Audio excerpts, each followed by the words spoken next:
Gente, tudo tranquilo? Começando mais um papo daqui. Dessa vez um dos maiores também. A gente está vindo numa leva muito boa de grandes convidados, porque dessa vez teremos o capitão da Libertadores, o campeão no Mundial, Hugo de Leon, para bater um papo com a gente. Vicente, mãe, todo mundo que está começando a entrar para assistir a live. Hoje um cara que está na história, talvez como um dos, se não o maior zagueiro da história do Grêmio, campeão de Libertadores, levantou taça da Libertadores, levantou taça do mundo, foi treinador aqui também. Teve uma história linda no Nacional e no futebol uruguai. E vai estar batendo esse papo com a gente daqui a pouquinho. Já deve estar entrando aí na live pra gente começar essa resenha. Espero que todo mundo esteja gostando dos papos daqui. Pô, é muito gente boa mesmo, assim. E aí, Júnior, João Roberto. Vamos só aguardar aí o Deleon entrar, gente. Um cara que com certeza tem muita história legal pra contar pra gente. E vai dividir um pouco da experiência dele como jogador do Grêmio. Algumas histórias daquela época, a passagem dele como treinador. Dali Gui, tudo certo? Matheus, Vicky. Daqui a pouco o mestre Daniel tá entrando pra começar esse papo com a gente. O cara que, pô, como eu disse, talvez se não se não é, com certeza um dos maiores, se não o maior pela taça e pela importância e pelas taças que ele levantou. E pelo momento que ele significa também, que ele chega logo depois que o Inter tinha sido campeão brasileiro invicto. E, pô, o Grêmio estava atrás naquela gangorra e ele ajuda o Grêmio a conquistar o primeiro brasileiro, conquistar a Libertadores, conquistar o Mundial e entrar de vez na história e transformar o Grêmio no time gigante que ele é hoje, né? Estamos só aguardando a entrada do De Leon, começar aqui esse papo pra gente colocar ele na resenha.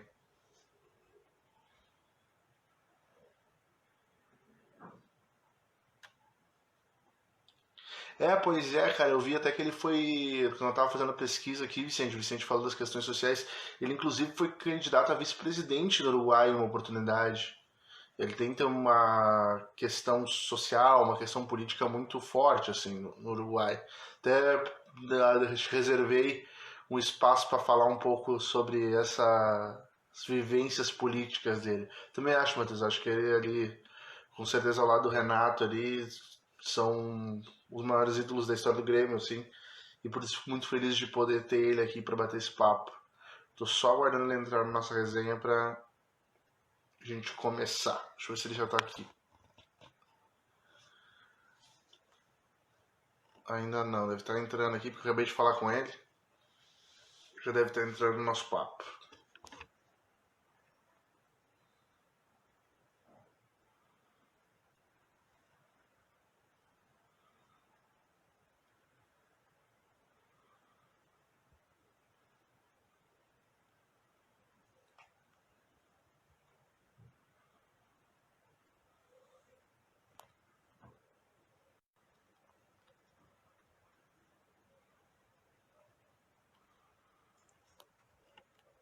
Acabei de mandar para ele aqui começar a assistir. E a gente começar essa resenha com o Leon.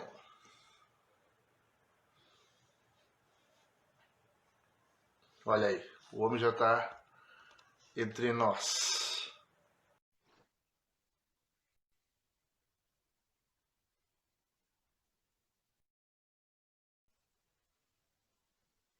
Opa, aconteceu um probleminha técnico com ele. Adicionar o homem de novo. Dali, Rodrigo. Boa noite. Grande De Leon, tudo certo? Tudo certo, parceiro? Tudo tranquilo. Queria começar lhe agradecendo por ter topado participar desse papo com o torcedor gremista. Não, tranquilo. Estamos em casa. Como é que está sendo esse... Queria começar te perguntando como é que está sendo esse momento de quarentena aí na tua vida, como é que está a tua vida pessoal nesse momento de coronavírus, de isolamento? Eu estou aqui em Porto Alegre, né? Uhum. Tô sentindo a mesma dificuldade que está sentindo todos, porque, lamentavelmente, as informações não dizem a realidade do que está acontecendo. Tem se politizado essa pandemia, onde nós não temos uma vacina, e o que temos momentaneamente para salvar milhões de pessoas, politicamente não utilizaram, os que utilizaram salvaram milhões de pessoas, que são com a famosa hidroxicloroquina, cloroquina, ivermectina, o zinco, que já foi passado por teste por médicos, ou seja, que foi passado, mas lamentavelmente a política aqui no Brasil demonstra que a vida do brasileiro não vale nada, o que vale é o poder. Então, isso que nós estamos vendo, pessoas querendo se perpetuar no poder sem se importar com o mínimo de salvar vidas. E além de não querer salvar vidas, ainda continuam com a corrupção total a partir do momento que o governo libera o dinheiro e ninguém sabe para onde vai o dinheiro, não compram respiradores, não aumentam os leitos, não fazem prevenção, fazem politicagem, fazem publicidade. Ou seja, estamos vivendo num momento que é caindo, nesse momento que nós temos que usar máscara, está caindo o último que ficava de máscara dos políticos que o povo tem que tirar na próxima eleição. Se com tudo isso que está acontecendo o brasileiro não se dá conta e tira todos esses que estão aí em cargos que só têm atrapalhado a vida do brasileiro e têm feito carreira só para eles e para suas famílias, acho que essa é a grande oportunidade. Sempre eu vejo quando tem um momento ruim, tu tem que mover o que é um momento bom. Esse momento ruim que lamentavelmente muitas famílias perderam alguém na vida e não conseguiram nem fazer o enterro decente porque não conseguiam chegar nem perto por essa politicagem. Agora, quando chega o momento da eleição, é que tem que se dar conta que tem que tirar todo esse mundo. Quem não defende a vida, quem não defende a família, quem não defende a educação, quem não quer o bem-estar do povo, não pode estar mais em lugar de poder que, lamentavelmente, o povo deu a eles. Né? E o povo vai ter que tirar eles daí. E essa é a chance.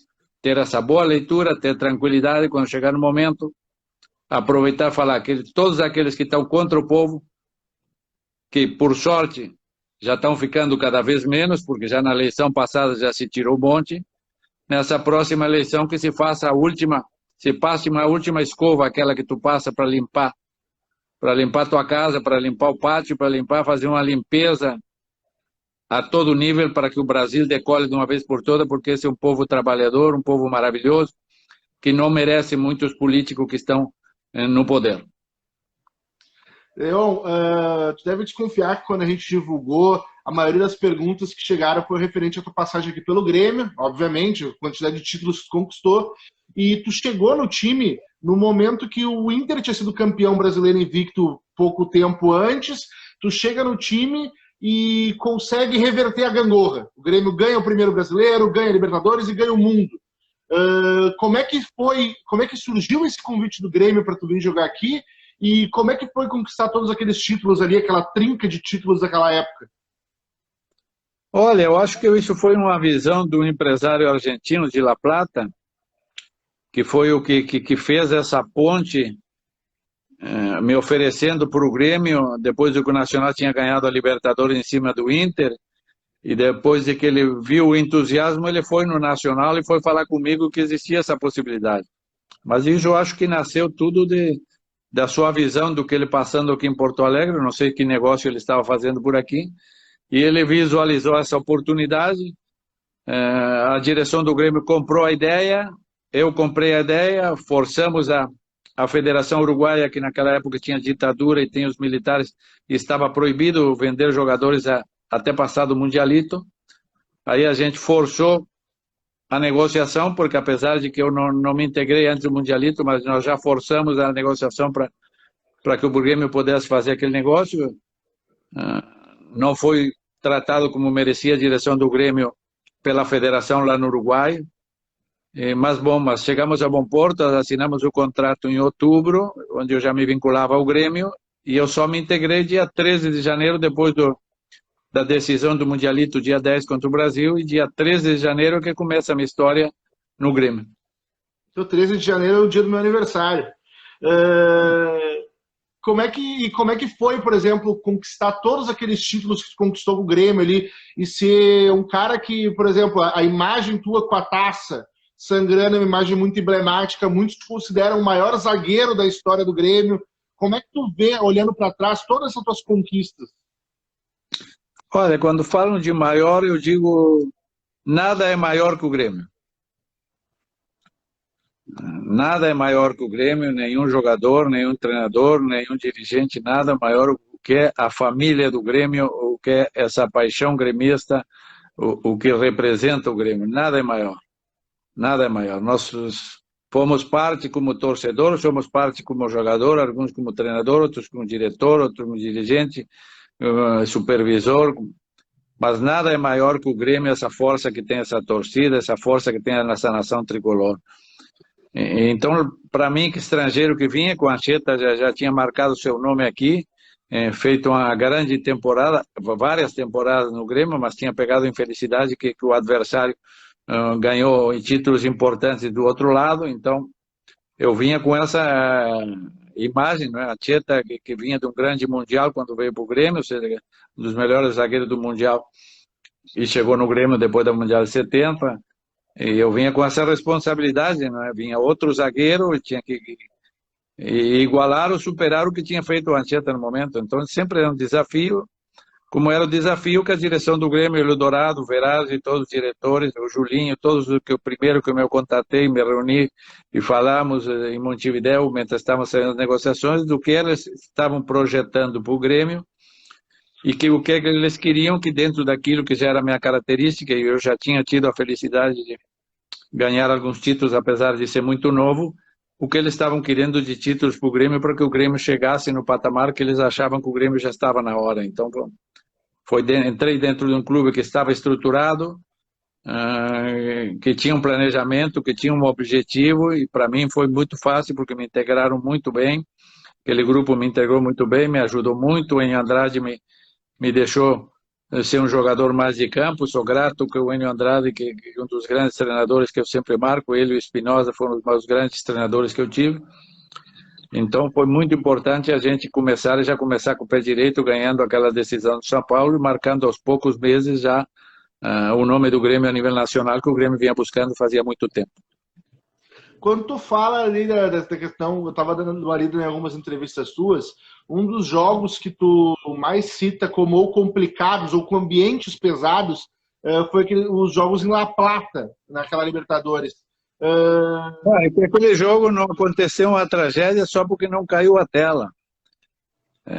Então aquilo, eu já tinha participado da Libertadores, que tem muita pressão, que te botam gente no hotel, te botam gente chegando no campo, a polícia mesmo dentro do campo te ameaça, eles botam gandula que em vez de ter 10, 12 anos tem 25, tem briga dentro de campo. Eu já conhecia esse, mas o ambiente aquele de La Plata só não aconteceu uma tragédia porque não caiu a tela. Se cai a tela, nós estaríamos lamentavelmente comemorando o falecimento de vários naquele momento, porque a loucura que tinha aquele momento lá, se cai aquela tela, a tragédia estava ali no mais. E por isso que eu falo que foi um jogo que Deus, na verdade, quando Deus segurou aquela tela, porque se ele não segura aquela tela, quem sabe se eu estaria contando história aqui.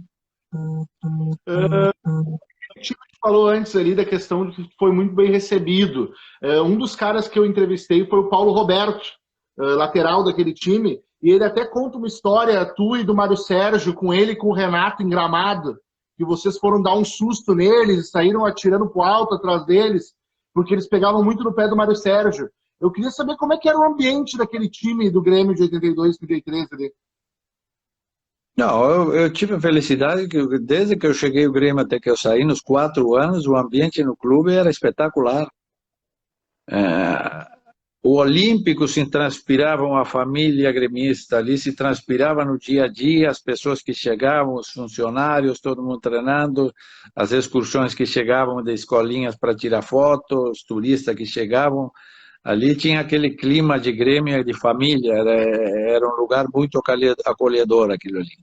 Então eu tive a felicidade que todos esses 4 anos, sempre os grupos foram os grupos espetaculares, mas é porque o Grêmio vivia um momento de família muito grande, de muita união, e isso se transmitia em qualquer momento quando tu pisava ali, quando tu entrava ali o portão, ali o clima era de uma energia muito positiva, e isso tu sente mesmo quando tu chega.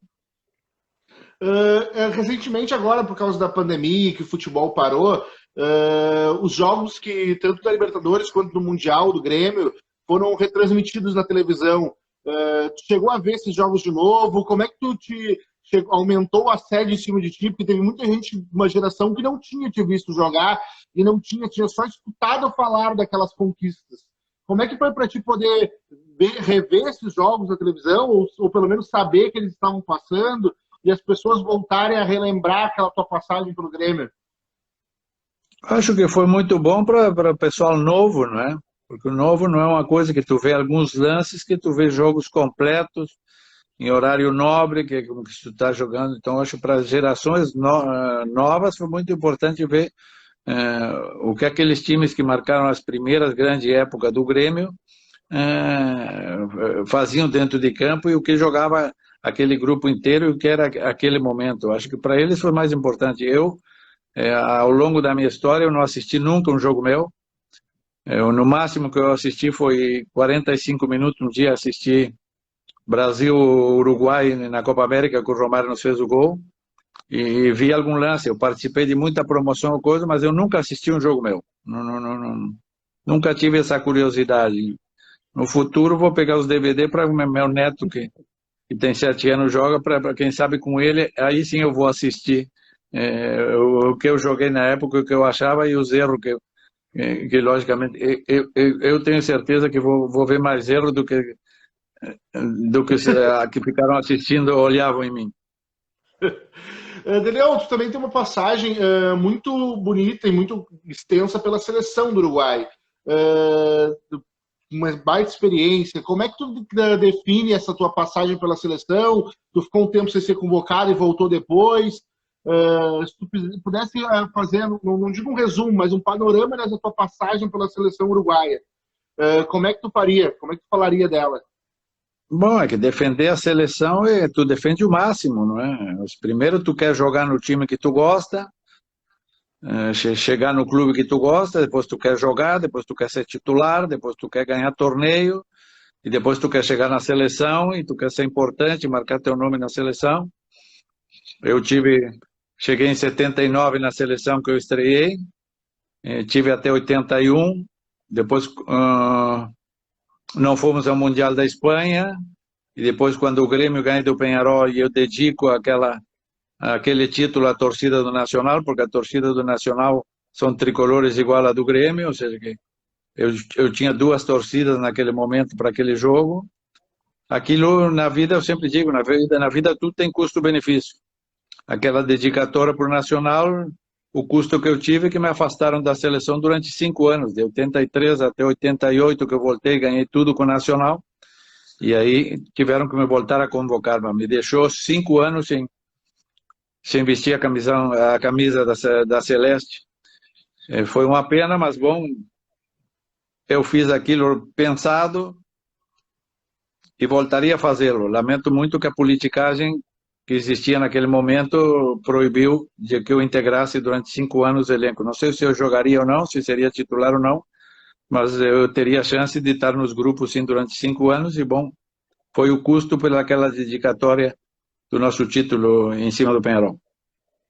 Tu fala essa questão do tempo que tu jogou na seleção e tudo mais.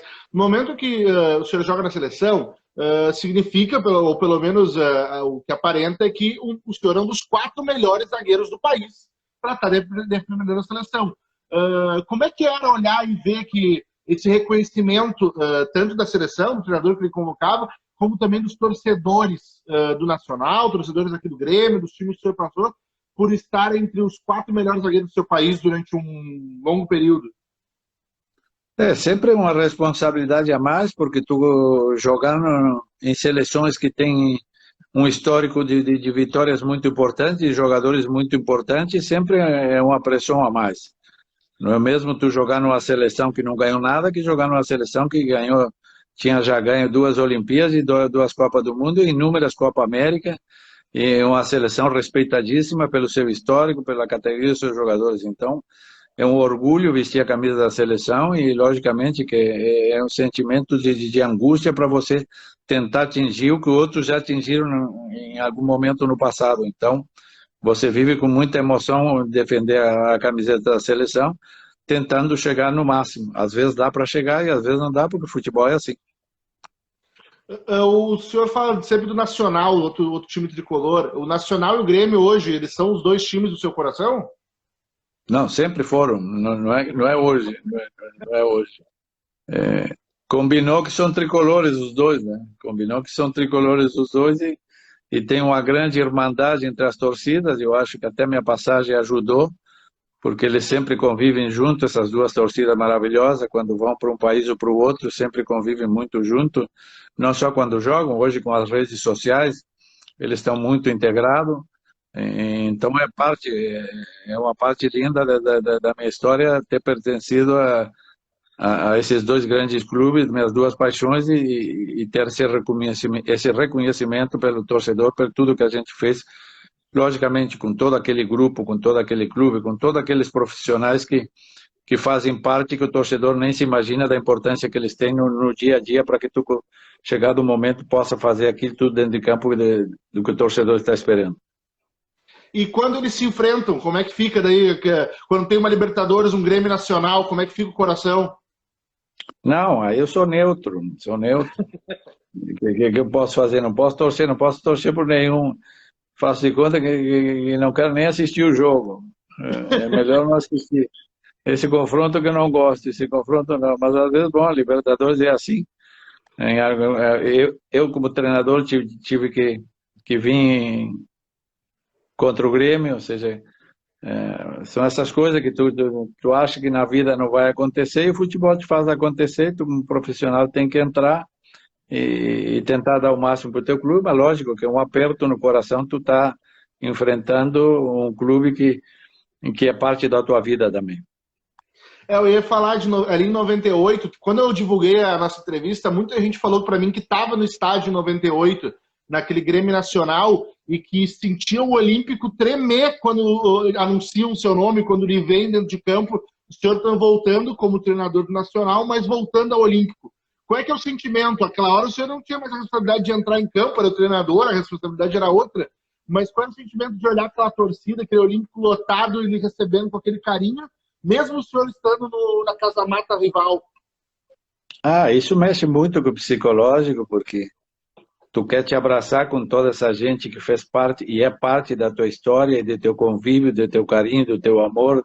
Sentimos o mesmo, é recíproco, então é uma coisa muito difícil. Tu quer num momento desse que tu levanta as mãos e, na verdade, tu tá querendo abraçar todo aquele torcedor que está te lembrando tua passagem pelo clube. São momentos muito emotivos que tu tem que te controlar muito, porque envolve toda uma história muito forte.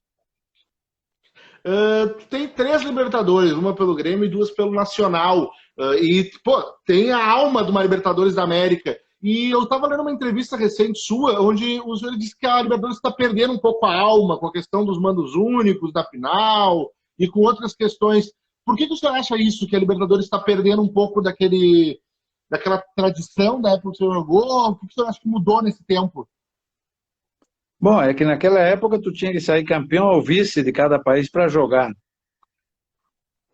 A partir do momento... Também tinha essa questão da quantidade de time.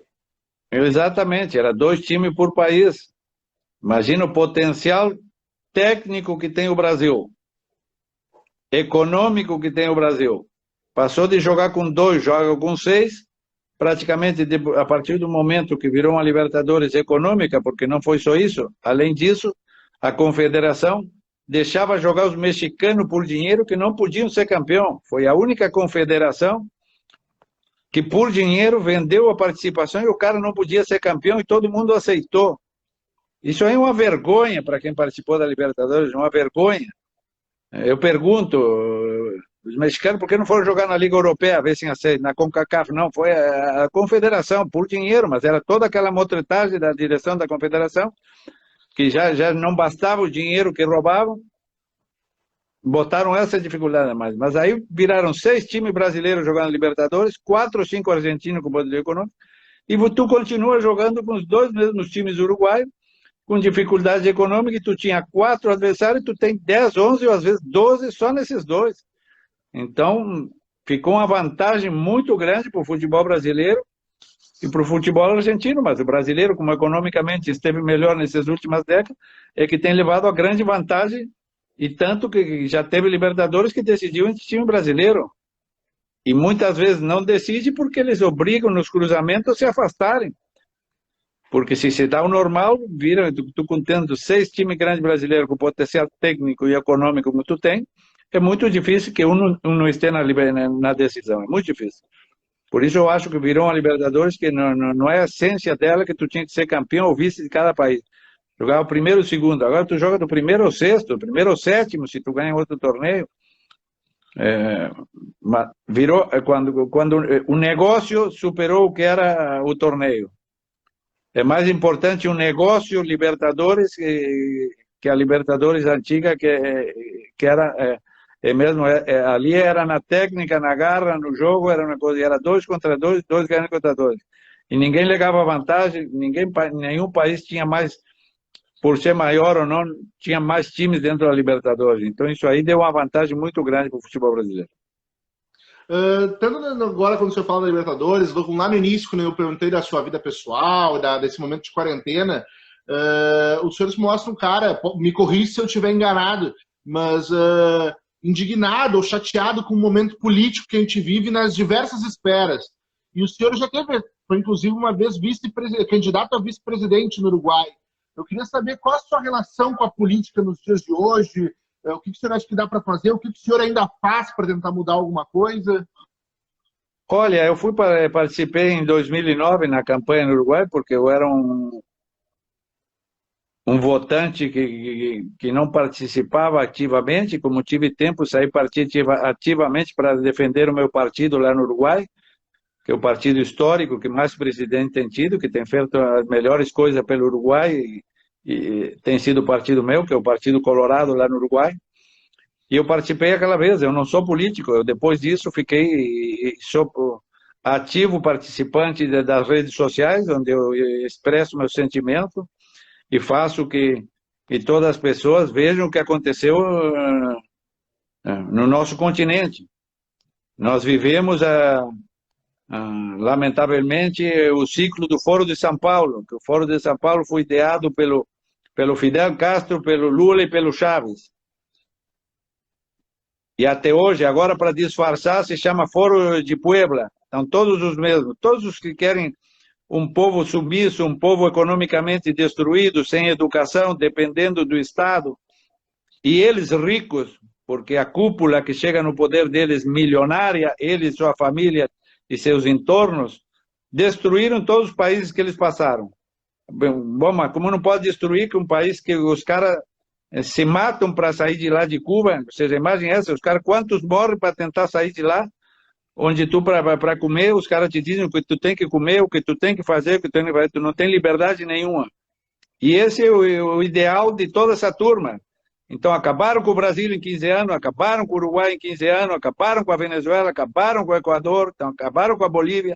Onde eles passaram, eles acabaram, porque 15 anos de governo deles é um atraso de 45 anos para recuperar. Porque a roubalheira é uma coisa que não tem número, não fecha nunca, não para nunca. Toda hora que tu diz, bom, parou, não, qualquer lugar que tu abrir, a roubalheira é grande, a corrupção é tremenda. E só para demonstrar que a corrupção é tremenda, que nesse momento de pandemia, quando já vinha se controlando um governo que entrou e vem 15 meses controlando tudo para que o dinheiro seja direcionado para o povo, o STF obriga a liberar o dinheiro sem ter controle, e aí tu vê todos que vão acabar presos, esses governadores, esses coisas, ministérios, todos que vão acabar presos ao longo do Brasil, porque vão acabar todos presos, brincando com a saúde do povo, pegando o dinheiro, não fazendo o que tinham que ter feito, quer comprar respirador, fazer teste, aumentar os leitos, dar medicação preventiva. Se não tem uma que já está certificada, mas se tem alguma coisa que já disseram os médicos que não te leva pro tubo, tu tem que tomar, porque eu sempre digo, se tu tá te afogando e passa um jacaré, tu acha que é um tronco, tu te sobe nele para tentar sair. Depois tu vai lutar com ele para ver se tu sai, tu tem que tentar sair. Alguém que teve alguém doente, se alguém diz que tem algum medicamento que tu não vai ficar grave, tem que tomar. Como é que esse negócio os médicos mandam tomar? Como é que pode ser que o prefeito, que o coisa, que autoriza ou não autoriza? Que negócio é esse? Falam de ciência e os médicos dizem uma coisa, e quem autoriza, quem vai tomar medicamento é prefeito, é governador. Inverteram tudo.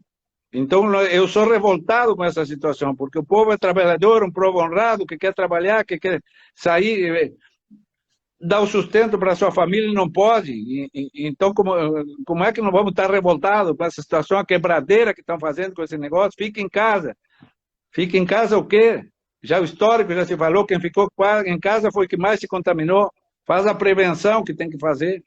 Mas eles escutam um lado que leva só para destruição, nada mais, lamentavelmente, como eles estão na mídia, estão em todos os lugares. Mas, bom, a luta continua.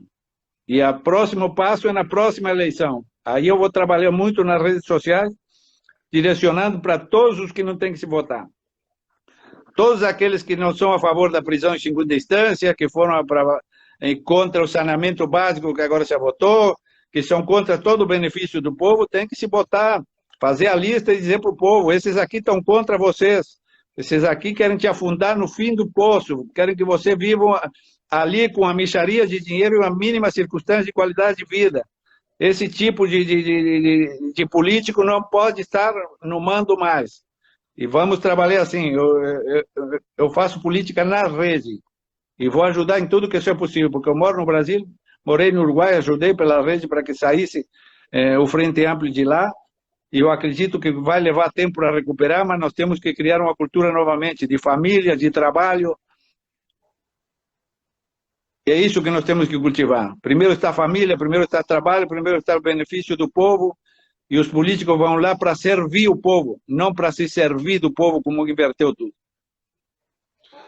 Daniel, quando tu faz tua carreira, te aposenta, tu participou do maior momento da história do Grêmio e tu também esteve presente para tentar ajudar a sair do pior ali no início de 2005, quando tu vem para ser o treinador do Grêmio para disputar aquela Série B. Como é que tu encontra aquele vestiário quando tu chega aqui em 2005 e por que tu acha que a tua passagem acabou sendo tão curta ali naquele momento? Primeiro que, bom, eu que estou te falando que eu vivi 4 anos de um Grêmio num ambiente, numa harmonia, numa coisa, quando eu cheguei nesse Grêmio, era totalmente o contrário. Ali, tu não podia dar as costas para nenhum lugar, ali tinha uma irradiação de energia negativa tremenda no Grêmio. Primeiro que eu senti foi isso, que a irradiação, tinha pessoas que eu conhecia, mas o clima que se vivia no Olímpico, nessa época, era um clima totalmente ruim, de insegurança. Não tinha aquele clima de abraço de gremistas, não teve. E a minha passagem foi mais curta porque não respeitaram o que tinham me dito, quando é que iam me julgar. Porque eu, quando aceitei vir, me falaram, tu vai vir, vai treinar no gauchão com um time que vai ser o menor possível, porque não podemos gastar, e quando a gente coloque nas mãos tuas o plantel da segunda divisão, aí é que nós vamos te julgar.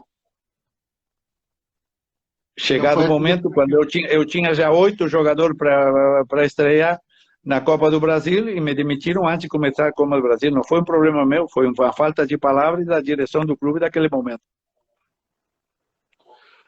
Daniel, como é que é a tua vida hoje aqui em Porto Alegre? Porque tu é um cara, como tu disse, ativo nas redes sociais, tu tem uma relação muito forte com o Grêmio, com o Nacional. Como é que é a tua vida hoje aqui em Porto Alegre?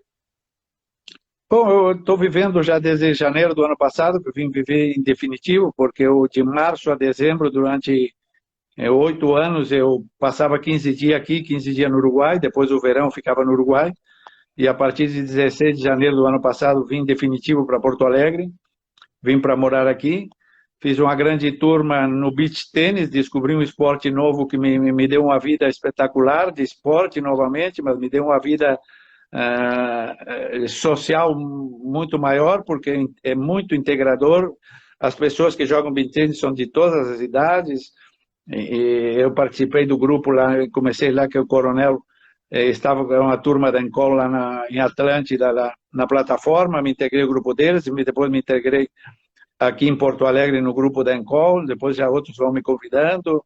Na praia jogo Futebol Society, que é quanto mais jogo quando estou na praia lá no grupo do Dose Sirena, que jogam todas as quinta-feiras na casa dele lá, que tem um grupo espetacular, que me voltei a integrar, porque eu já tinha jogado faz anos e era convidado por toda uma turma espetacular que eles têm. E estou muito agora identificado com o beach tênis, que é uma coisa que eu jogo todo dia, que adoro jogar, porque além do que me deu uma qualidade de vida muito superior e além do que me fez sair mais de casa, né? Porque tu quando começa a ter menos esporte, tu começa a ficar mais tempo em casa. Então me tirou de casa, me fez estar novamente em contato com as pessoas que estão fazendo esporte, voltar a competir, voltar a aprender o esporte, voltar a curtir o esporte e, logicamente, ter tudo aquilo que te dá esses grupos, que são a integração social, conhecer pessoas e participar de uma vida social muito mais importante da que eu tinha até esse momento.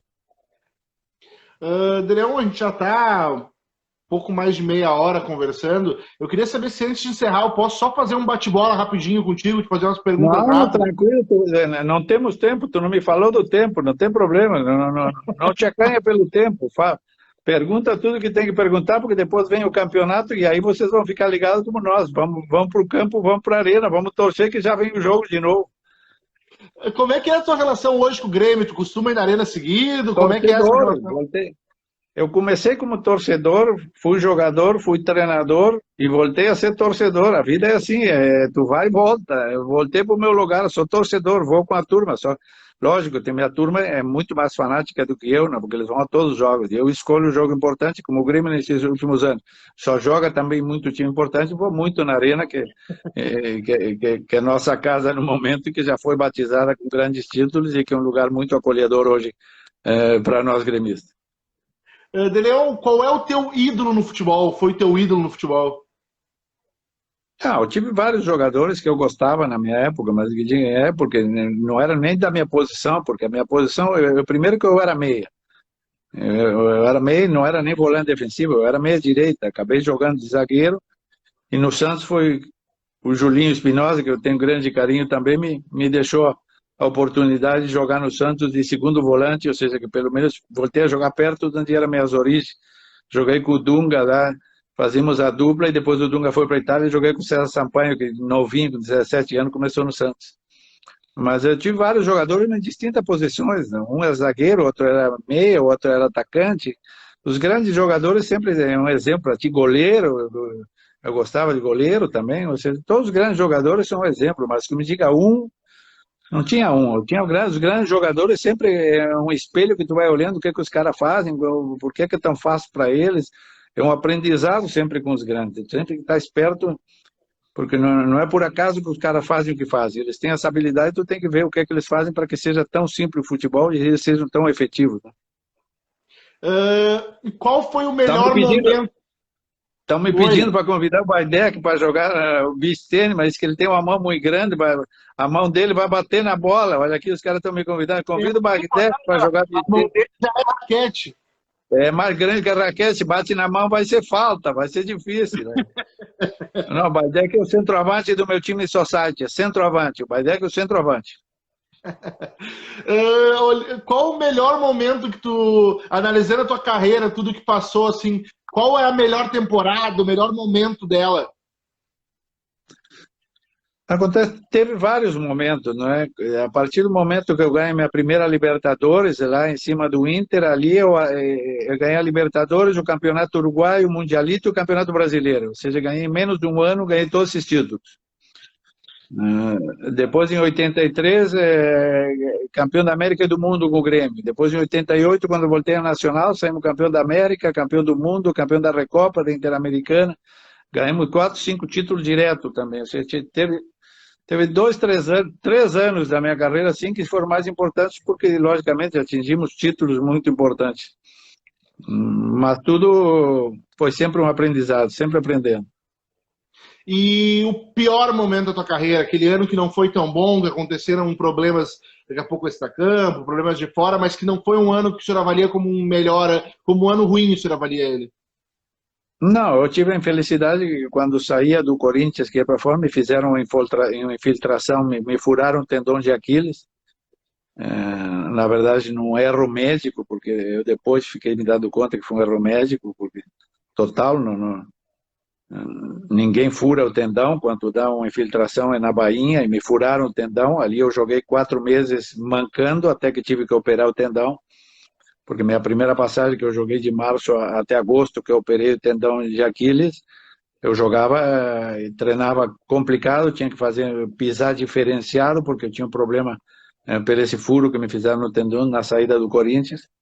E aí foi complicado, mas depois, bom, me operei no meu grande médico no Uruguai, me recuperei e não tive mais nenhum problema. Mas eu acho que ali naquela situação ali foi complicado.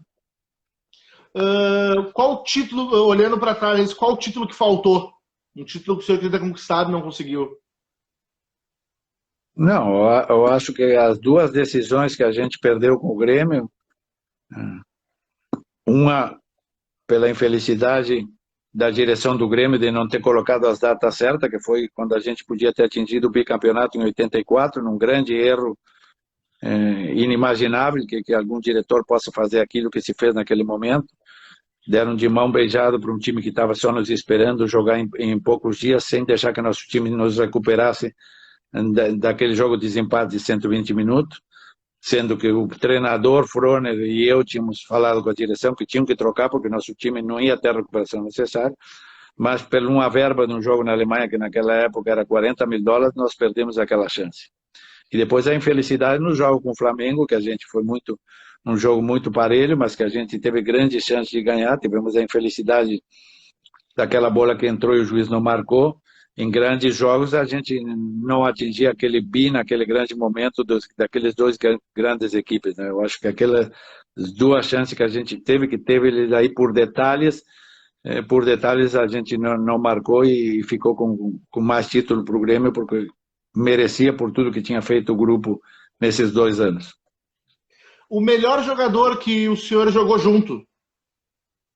Não, eu joguei com jogadores muito importantes. Eu nunca coloco um, porque acontece que para a torcida, para a imprensa,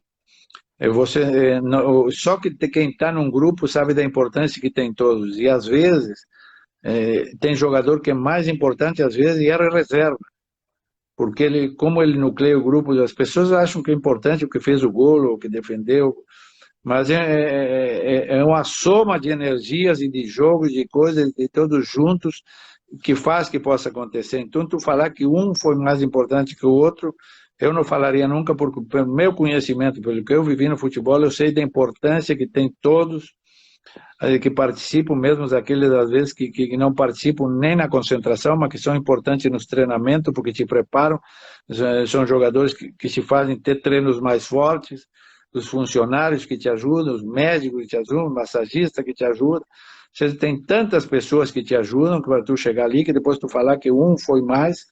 Eu acho que sempre é um conjunto de coisas. Tem que ter um conjunto de coisas, tem uma linha de trabalho, tem com a direção, marcar linha, cada um fazer seu trabalho na sua área, todo mundo abraçado naquilo, não se afastar. Eu acho que isso que marca tudo, quando todo mundo está em sintonia e cada um fazendo o seu 100%, cada um tem que fazer o seu 100%. Um é mais hábil, um faz gol, o outro faz a criação, o outro defende, o outro é o que prepara, ou seja, todo mundo tem uma importância que, senão seria um jogo, é um jogo de conjunto, não é tênis individual. Então é um jogo de conjunto. Para que aconteça, tu tem que ter uma sintonia muito grande, tem que ter uma média de rendimento de todo o grupo para poder atingir. Então, se o Grêmio ganhou esses anos, porque a média do que fazia aquela equipe era muito superior. E qual foi o cara mais difícil de marcar? O cara que tu pegou, que mais incomodava na hora da marcação, que tu teve que marcar? Aqui no Brasil, naquela época, tinha muitos centroavantes importantes, mas eu sempre marco que o Careca do São Paulo, da seleção brasileira, e o Serginho Chulapa, com distintas características, eram dois centroavantes muito complicados. Um totalmente técnico, que era o Careca, e o outro com muita força, que era o Serginho, mas eram dois que eu achava acho que foram dos mais difíceis de a gente enfrentar. E qual o. Desculpa, se tu não tivesse sido jogador de futebol, o que tu seria? Torcedor. Torcedor. Tô só Ah, torcedor, cara. E aí, torcedor. e qual o jogo da tua vida? Teve alguma partida que tu te recorda, que tu fez uma partida perfeita, que deu tudo certo pra ti, pro teu time? Qual o jogo que tu avalia como aquele jogo, a tua É atuação de que gala na carreira? eu acho que eu tive vários jogos, várias decisões que eu acompanhei o nível da equipe, né? O nível da equipe é muito alto para tu ganhar, né? Jogar lá com o Nacional, ganhar, né?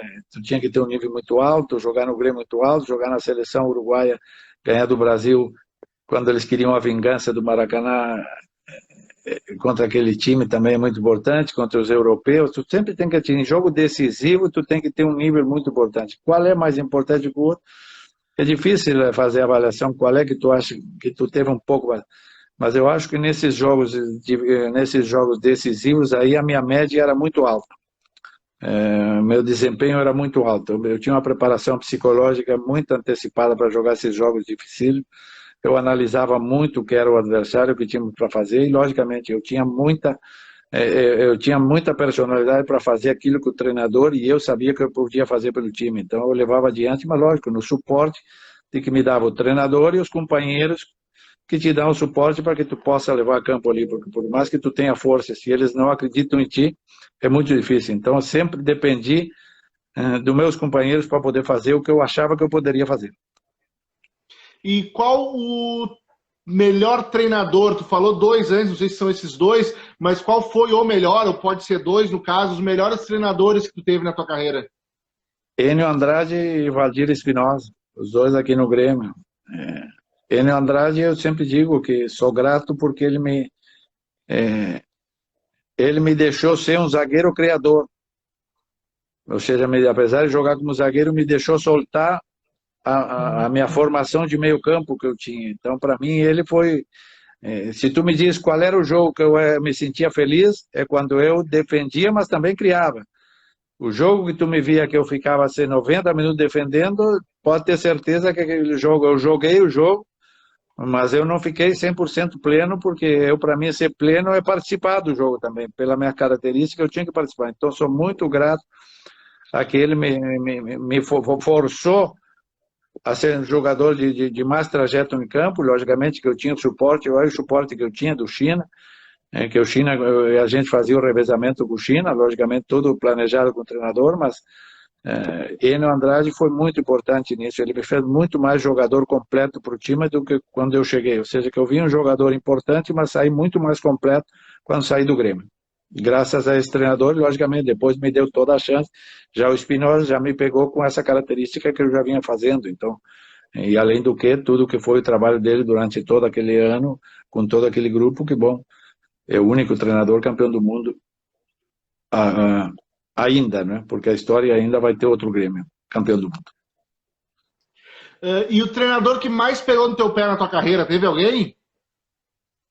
Não tive problema nunca com o treinador, eu era muito profissional, nunca tive problema com nenhum, nunca tive, eu fazia o máximo e bom, se servia para o treinador que me colocasse em campo, eu me esforçava ao máximo, do primeiro ao último minuto, sempre treinei tentando atingir o melhor e depois ficava na conta do treinador se aquilo que eu fazia dava para jogar e ele dava para confiar em mim, mas eu sempre tentei fazer o máximo, depois dependia dos treinadores e cada um tem que fazer o seu papel. Tu tem que te preparar, o treinador, se te escala, tu tem que fazer o que ele diz. Se não te escala, é uma escolha dele, porque ele achará que o outro é superior a ti naquele momento ou durante todo o ano. Tu falou antes ali, quando eu te perguntei o título que faltou, tu falou aqueles dois pelo Grêmio ali, em 84, ali, a Libertadores, ali, e o jogo contra o Flamengo. E o título mais importante que tu ganhou, não o que falta, o que tu tem, qual que seriam os títulos mais importantes? É o Mundial?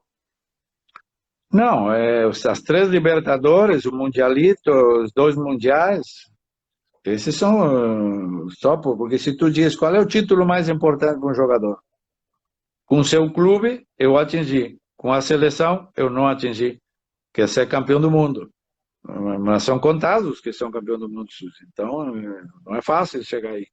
Eu sei que eu dei o meu máximo, naquele momento a gente não conseguiu, mas o importante é tu saber que tu fez o máximo que tu podia com o grupo e às vezes a energia está boa, tu chega num grande momento e às vezes tu não chega no melhor momento e o outro tem melhor momento, porque senão seria empate, né? Todo mundo chegaria no mesmo momento, todo jogaria máximo e ninguém ganharia. É questões de momentos e de sintonia das equipes e daquela cota de sorte que tu também tem que ter nesse torneio, porque uma bola que bate na trave e sai, ou um gol contra, esses lances que decidem que tu cresce ou tu desce dentro da competição. Nereão, eu gostaria de, mais uma vez, te agradecer por ter topado participar desse papo comigo, os torcedores do Grêmio que estão assistindo, e eu espero que tenha sido tão legal para ti quanto foi para mim poder ouvir tuas histórias. Não, um prazer muito grande, é um prazer sempre falar para os gremistas, obrigado pelo convite, e já vamos nos achar na Arena aí torcendo pelo Grêmio, daqui dentro de 10 dias, já que volta um jogo na Arena. Um grande Não, abraço para a nação gremista. e que eu ia dizer, quando isso tudo passar, a gente marcar um churrasco e se conhecer pessoalmente. Ah, isso sim, tá me devendo, um churrasco, com a tua turma aí. Mas vamos para a Obrigado. Arena, já que já vem os jogos a semana que vem. Um grande abraço. Abraço, Nereão. Até mais. Tchau, tchau. Tchau, tchau. Galera, gostaria de agradecer a todo mundo que participou, quem veio pelo Insta do Budeirão, vem no meu Instagram, lá vocês vão ver que tem outras lives com outros jogadores que passaram por aqui. E eu espero que vocês tenham gostado desse papo. A gente se vê quarta-feira com o papo com o Tom Malha, que foi atacante do Grêmio. Até mais, gente. Tchau, tchau.